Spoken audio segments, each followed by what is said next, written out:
In this demonstration, we will walk through the process of creating a stock list in Unity.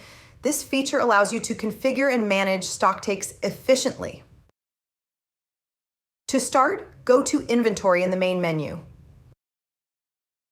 Click on Templates, then select Stock Take. This window also displays all the existing stock take templates for your node. To add a new stock take template, click on the plus button. Under General Settings, complete the following fields. List name, this is a compulsory field. Optional fields include location to use, abandon unfinalized stock, take after, hours, allowable variance type, and allowable variance value. You can also tick force variance reason and print variance report if required. Once done, click Next. In the Products section, select your preferred list type and department group from the drop-down. Tick the checkboxes for products you want to include. Review your selections under Selected Products.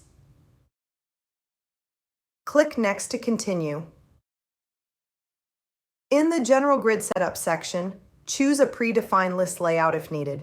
Select the preferred entry type. You can also enable options like Start with 0 counts and record all uncounted as 0. Enter the movement decimals if applicable. Click Next. Finally, in the Permissions section, choose which roles have access to this template.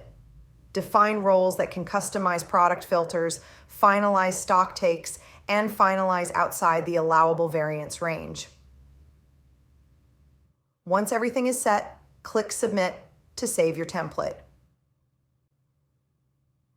That's it. You've successfully created a stock list in Unity. For more tips, check out our other tutorials and user guidance.